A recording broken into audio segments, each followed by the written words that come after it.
Bonjour, bienvenue dans la formation rendu photoréaliste sur V-Ray. On se retrouve pour la suite de la formation et dans ce chapitre, on va voir le rendu extérieur en mode éclairage nuit. Vous ouvrez le fichier cadrage et balance des lumières. Dans cet exercice, on va faire le rendu extérieur d'une villa. J'ai préparé un fichier pour cela. J'ai posé ma caméra, j'ai posé quelques lumières, mais je n'ai pas encore paramétré ma scène. Le paramétrage de ma scène va dépendre de l'objectif vers lequel je tends. Pour cet exercice, je vais essayer de passer de cette image à celle. La différence entre les deux, c'est que la première fait un rendu plat, la seconde est un rendu avec ce qu'on appelle un mode. Là, la sensation d'éclairage nuit est beaucoup plus lisible que là. Comment y arriver? En reprenant les principes de notre méthodologie, c'est-à-dire 1. Le cadrage, la composition.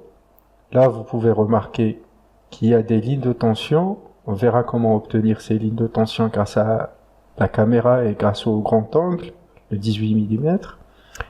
Il y a aussi du contraste chromatique. Il y a de la hiérarchie de lumière entre la lumière principale et les lumières de remplissage, ainsi que des lumières d'ambiance.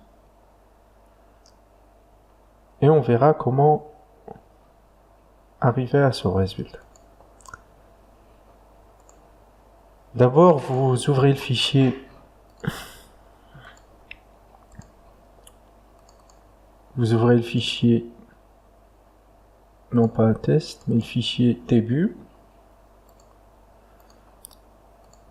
Vous allez tomber sur cette scène. Qu'est-ce qu'il y a dans la scène? Il s'agit d'une villa. Il y a deux sources de lumière, UV d'eau et des V-Ray light planes pour simuler l'éclairage intérieur ainsi que pour les spots. Bon. Vous retournez sur la caméra pour agrandir et rétrécir la fenêtre Alt-W comme raccourci. Vous cliquez sur P pour passer en mode perspective. Pour changer les modes de représentation du viewport pour que ça soit gérable par votre carte graphique, vous changez à facette et standard. Et explorez votre scène pour que vous puissiez vous familiariser avec. Là, on a des spots pour éclairer cette passerelle, des murs, un intérieur, des V-Ray light et une doublette, plus un plan pour créer l'horizon. Bon, je reviens sur la caméra C. D'abord, la première étape. Comment poser sa caméra? Là, c'est la caméra par défaut, mais vous pouvez en poser une autre. Vous allez par exemple dans Créer, caméra,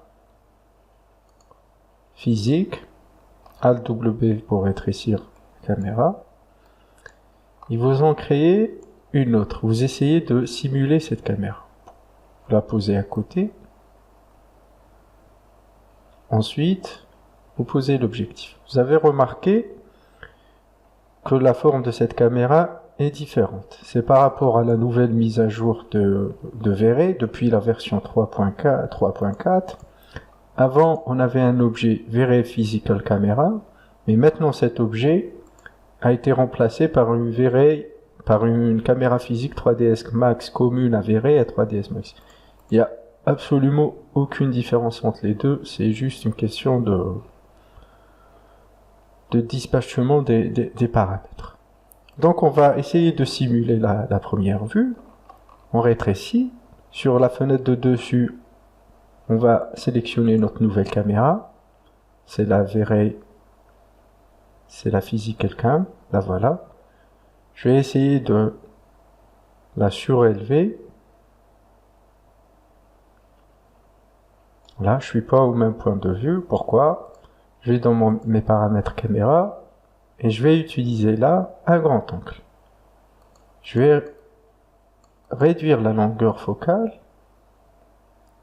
à 18 mm.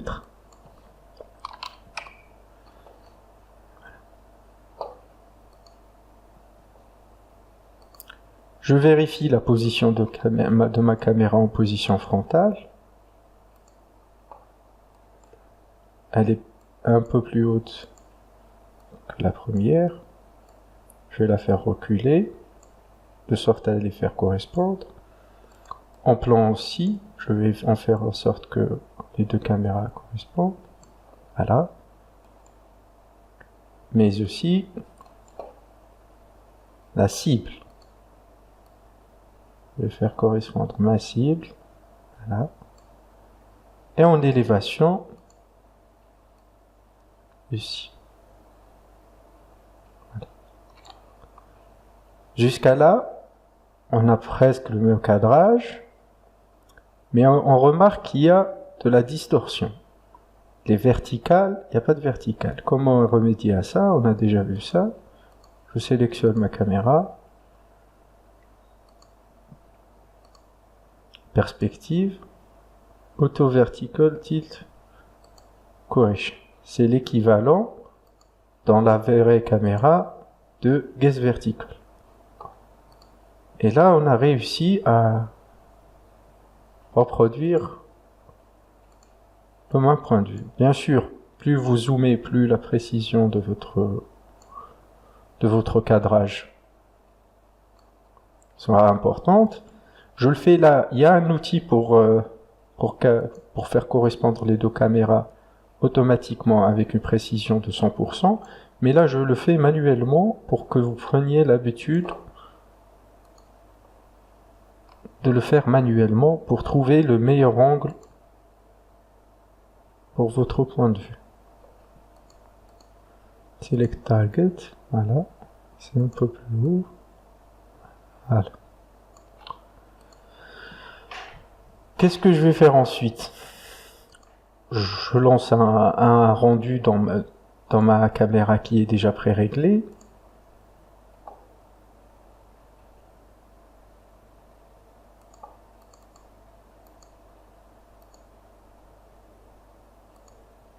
Là, il y a un petit problème.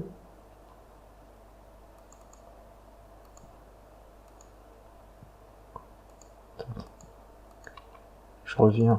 Je les mets tous les deux sur la vraie caméra.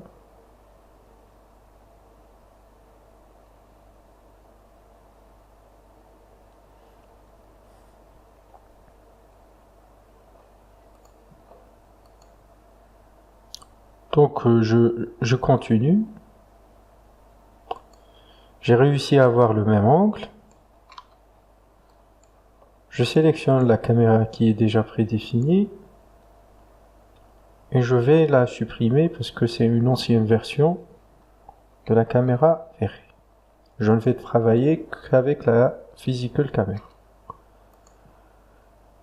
Mes réglages sont dans le preset brouillon, c'est-à-dire je suis à un light cache à 500 et un radiance map à low. Ma résolution elle est de 800 par 450. Mon color mapping il est à exponentiel. Je peux lancer un rendu. Ben, qu'est-ce que j'ai? Tout est brûlé. Je sais que ça ne vient pas de mon color mapping. Et ça vient de ma caméra. La nouvelle caméra physique de 3ds Max. D'abord, le réglage du shutter speed de l'obturateur a changé. Maintenant, il y a plusieurs niveaux de réglage, mais on utilisera toujours l'unité 1 sur seconde. On va commencer par exemple pour une vue de nuit. La quantité de lumière est censée être très basse, donc je vais commencer à 20, un vingtième de seconde. Pour l'exposition, ça va être toujours un ISO de 100.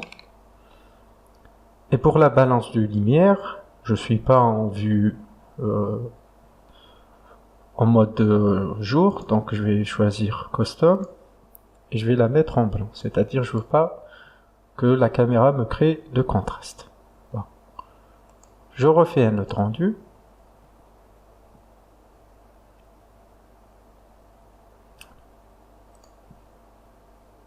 J'ai une petite correction de cours par rapport au temps sombre, parce que j'utilise un color mapping exponentiel. Peut-être que ma caméra, je vais mettre mon obturateur à 1,10, parce que là c'est un peu sombre. 1,10. Allez. Ça c'est beaucoup plus intéressant pour moi. Ensuite, qu'est-ce que je vais faire? Je vais créer de la hiérarchie de lumière, mais aussi du contraste chromatique. Et je vais jouer avec ça jusqu'à ce que j'arrive à ce que je veux. Ou bien, si je travaille sur une référence, je vais essayer de reproduire cette référence. Je vais définir ma dome light comme lumière de remplissage, donc secondaire. Secondaire, elle est à 1. Je vais la réduire par exemple à 0. 0,1.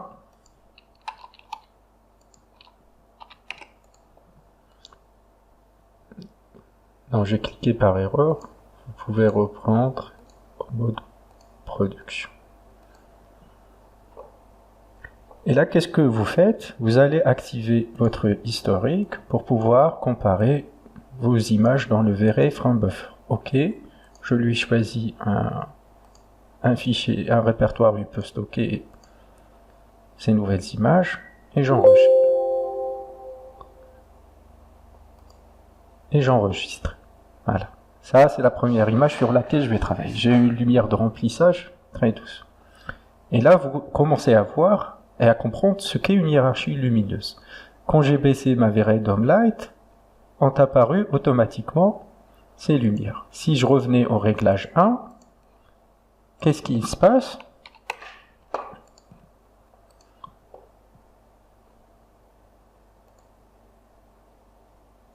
J'enregistre la seconde image et je mets une en A et l'autre en B pour pouvoir les comparer. Là, il y a les deux lumières. Il y a les V-Ray Plane et la V-Ray Dome qui remplit la scène. Mais comme il n'y a pas de hiérarchie entre les deux, c'est que les deux s'annulent.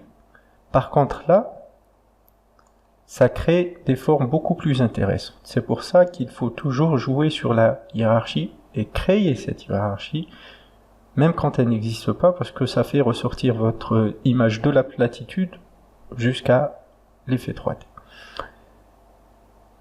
Je vais peut-être encore accentuer ces lumières. Je ne vais pas reproduire à l'identique le fichier de correction. Vous pouvez l'explorer ensuite par vous-même. Je vais le mettre par exemple à... Non, pas cette lumière-là. Là, je vais essayer de créer quelque chose de particulier par rapport à mon exercice. Et je vous conseille de faire de même. Et de ne pas systématiquement... Là, rien ne se passe parce que la Dome Light est à 1. Je vais réduire la Dome Light à 0,25.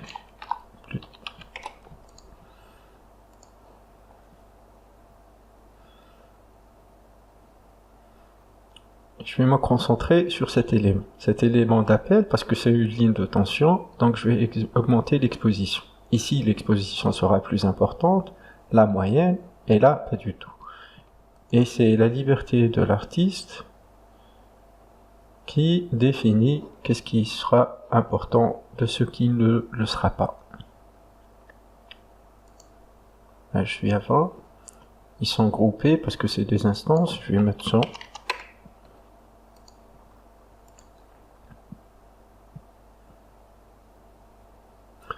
Et je sauvegarde l'image. Je peux la comparer.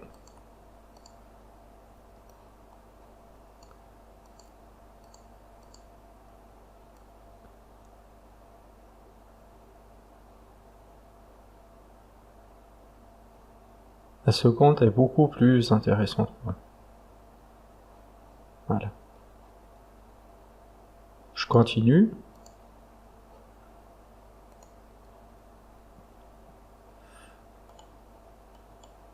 Je vais prendre par exemple les lumières intérieures. Je vais les mettre à 40 et je vais leur donner une température. Température de 4000.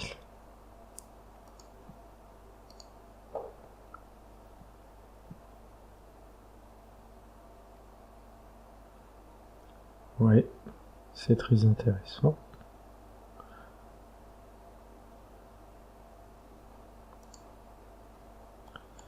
Pour cet élément, on est à 100. Je peux imiter un, comment dire, un effet spot. Par exemple, si je donne une direction de 0,60, vous allez remarquer, je reprends le frame buffer, je fais un rendu région.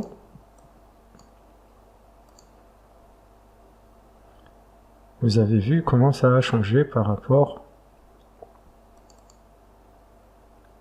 aux images précédentes. C'est que là, l'effet de projection de la lumière sur ce qu'on appelle un profil photométrique, il est beaucoup plus accentué. Je vais le laisser à 0,7.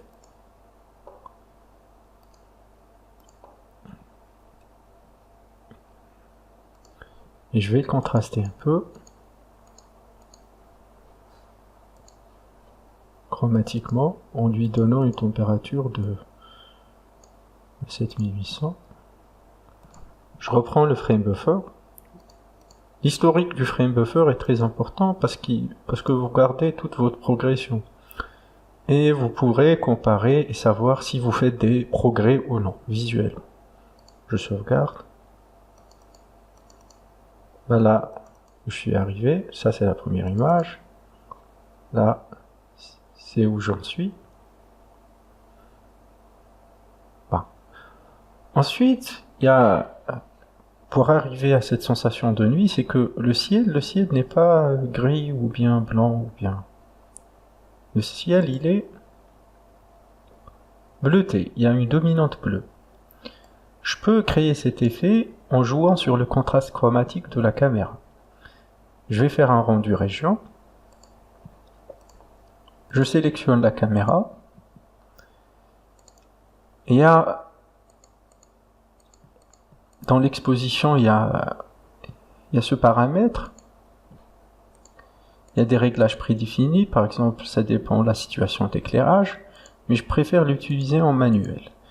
Je vais essayer de le prendre en température, comme une lumière. Et je vais balancer les couleurs chaudes. Ça veut dire que de l'image, je vais éliminer la température 3600 en Kelvin, par exemple. Et là, si j'élimine cette couleur, vous allez vous rendre compte que automatiquement, la dominante de mon image va changer. Là, j'ai éliminé le rouge, parce que n'oubliez pas qu'une image de synthèse, c'est un composé en couleur primaire. Par exemple, si on compare les bleus, là c'est avec le filtre, là c'est sans le filtre. Si on compare seulement les bleus de cette image ou bien les rouges, vous allez vous rendre compte que là il y a beaucoup de rouge. Il y a aussi beaucoup d'orange, là il n'existe pas. Là le bleu est beaucoup plus important. Là l'aspect est un peu exagéré. Je vais faire un autre rendu région. Donc ça sera 3600. Je vais mettre un peu moins, peut-être 4000 Kelvin. et voir comment mon rendu réagit à ça. Voilà, mon image est beaucoup plus réussie comme ça. Ne vous fiez pas aux pixels et aux grains parce qu'on travaille en preset low, donc il n'y a pas raison à s'alarmer par rapport à ça. Je refais un rendu, et là le fait d'éliminer une température de 4000 Kelvin, qu'est-ce qu'on a automatiquement? On a automatiquement une accentuation des bleus, les spotlights qui étaient en dominante bleue, et une atténuation de notre température chaude. Voilà ce qu'on avait avant, là ce qu'on a. Donc je vais essayer de compenser ça, je vais baisser les bleus parce qu'ils sont trop importants et augmenter un peu le rouge.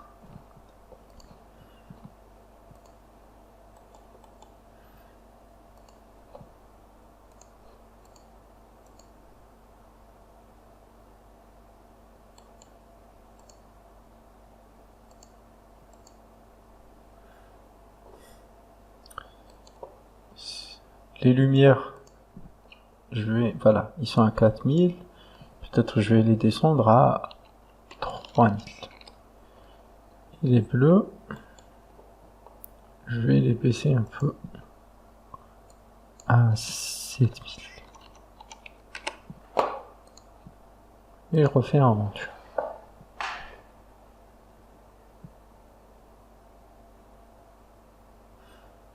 La lumière de remplissage m'a l'air un peu trop faible. Peut-être que je vais l'augmenter.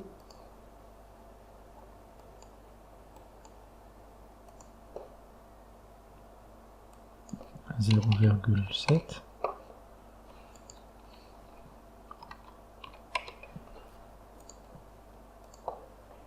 Et je fais un rendu. Là c'est trop. 1,7. 1,3. Voilà. Là, j'ai un bon équilibre de mes lumières. Je vérifie s'il y a des ombres brûlées. Il n'y en a pas parce que je suis au mode exponentiel. Je peux jouer aussi sur ma courbe de compensation gamma. Là, il faut que le paramètre soit sur 1, 1. Et là, 0, 0, c'est pour les tons sombres. Je peux accentuer les tons sombres. Faites attention à ne pas exagérer. Et si j'accentue les tons clairs, ben on perdra tout notre effet. Ça, c'est suffisant pour nous. Je vais essayer peut-être d'ajouter une autre lumière ici, puisque ça m'a l'air un peu sombre.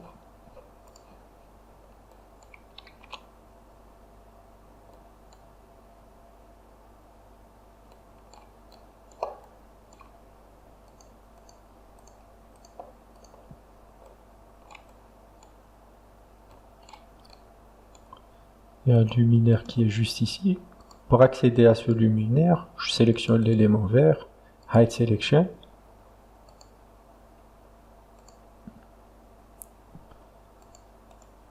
Hide Selection.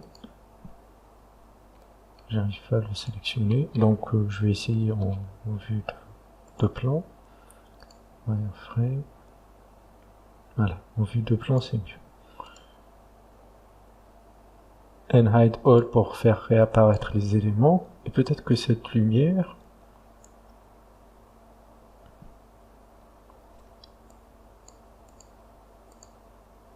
peut-être qu'elle va augmenter. Elle sera beaucoup plus chaude.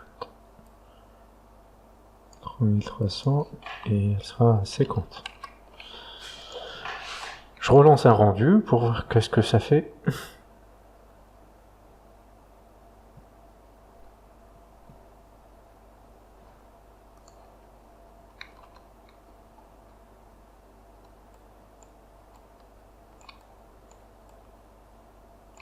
Je peux placer une autre lumière de ce côté. Donc CTRL V, instance.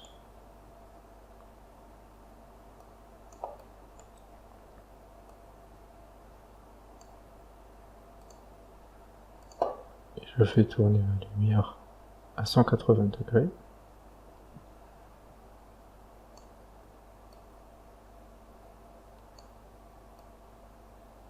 Voilà. Et je la place en élévation.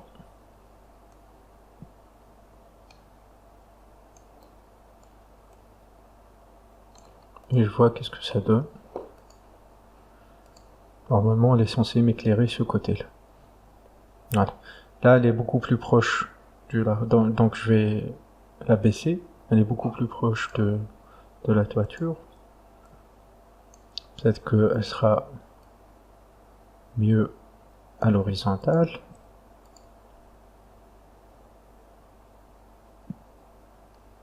Voilà, c'est beaucoup plus intéressant pour moi. Donc, dans cette leçon, qu'est-ce qu'on a essayé de voir? On a essayé de voir que la hiérarchie de la lumière est très importante, comment cadrer grâce à un grand angle, et comment arriver à balancer la lumière pour créer un effet de nuit, comment accentuer ça grâce au contraste chromatique. N'oubliez pas que vous travaillez en réglage low, on va lancer un autre rendu en réglage full pour voir la différence et vous trouvez d'autres astuces très importantes et concepts dans la fiche technique. Donc, pour finir l'exercice,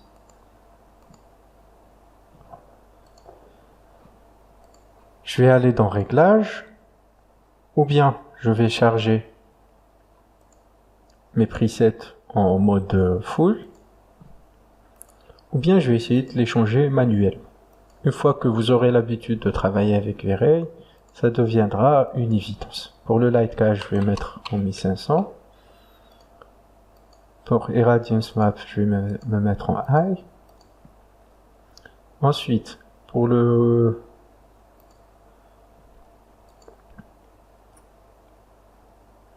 minimum, pour la subdivision, en Image Sampler, je vais me mettre en Bucket. Image Filtre, il n'y a rien à changer. 1,40. Mais je dois aussi réduire le Noise Threshold, comme on a vu dans la leçon précédente, à 0,05. Et aussi le Color Threshold, 0,5. Et j'augmente ma résolution, par exemple à 1500. Là, j'ai modifié les paramètres du paramètre test au paramètre rendu final de façon manuelle. Mais si vous n'avez pas l'habitude de ça, ou vous faites des erreurs, vous pouvez toujours recharger vos paramètres. Là, ils sont en sauvegarde. Je relance un rendu.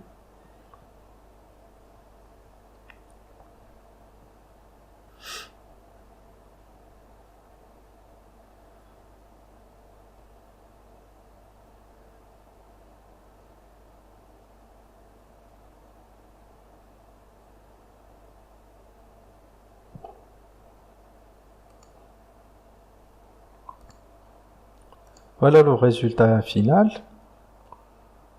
Sur le V-Ray Frame Buffer, je peux toujours améliorer mon gamma, mais il y a aussi d'autres réglages très intéressants. Par exemple, la balance des blancs, c'est-à-dire au-dessus de l'effet de chromatique du filtre de la caméra, je vais essayer de jouer avec la balance des blancs globale.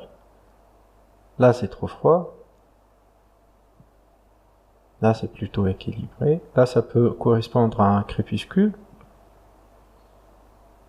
Et là, on revient à un autre type d'image où le ciel serait, par exemple, beaucoup plus grisaille. Donc, où arrêter le curseur? Ça, c'est une question très importante. C'est par rapport à l'objectif vers lequel je vais aller. C'est-à-dire, si en début de scène, je n'ai pas une idée claire sur ce que je veux faire, si c'est un rendu de nuit, un rendu de jour, je ne pourrai pas décider de ma hiérarchie de lumière et décider des effets que je veux avoir.